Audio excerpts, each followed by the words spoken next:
Selamat malam, di sini saya akan menjelaskan sedikit tentang materi kesetimbangan kimia. Reaksi kesetimbangan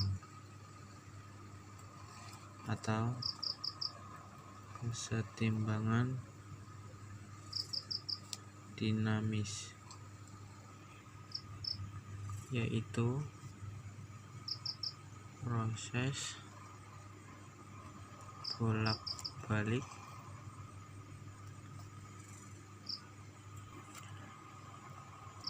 dengan laju yang sama untuk kedua arah. Selanjutnya, proses kesetimbangan dalam reaksi kimia terjadi apabila reaksinya merupakan reaksi bolak-balik atau dapat dibalik. Contohnya itu PbI2 plus Na2SO4 menjadi PbSO4 plus 2NaI.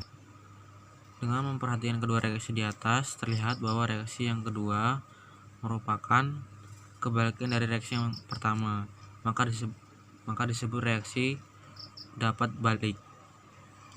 Jika kedua reaksi tersebut berlangsung secara bersamaan atau serentak, maka disebut reaksi bolak-balik dan ditulis dengan dua panah yang arahnya berlawanan, seperti contoh di bawah ini. Ya, seperti ini contohnya. PbSO4 plus 2Ni ini bolak-balik jadi PbI2 plus Na2SO4. Jadi meskipun hampir semua reaksi merupakan reaksi dapat balik, tetapi tidak semua reaksi dapat balik menjadi reaksi setimbang. Untuk dapat menjadi reaksi setimbang diperlukan persyaratan antara lain seperti ini: reaksi bolak-balik, sistem tertutup, dan bersifat dinamis. Selanjutnya itu tetapan kesetimbangan. Pada keadaan reaksi dalam kesetimbangan, konsentrasi zat yang ada selalu tetap pada saat yang sama sejumlah zat yang bereaksi sama dengan jumlah zat yang dihasilkan. Berikut ada reaksi kesetimbangan pertama dengan persamaan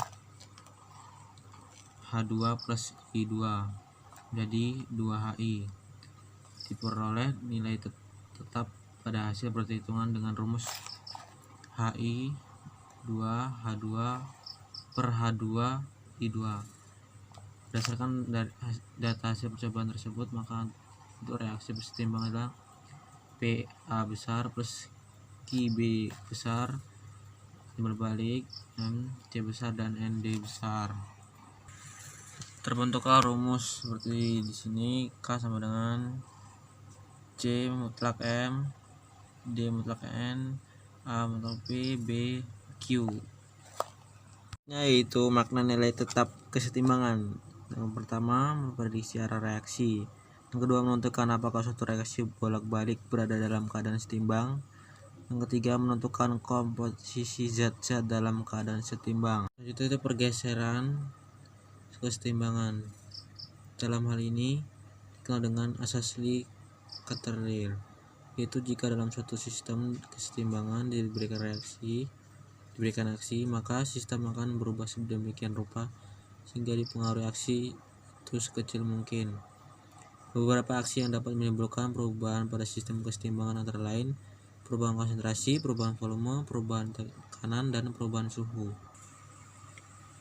Menurut hukum kesetimbangan, bila suatu reaksi dalam keadaan setimbang, maka hasil kali konsentrasi zat hasil reaksi dipangkatkan koefisiennya dibagi dengan hasil kali konsentrasi zat-zat reaksi dipangkatkan koefisiennya akan mempunyai harga yang tetap.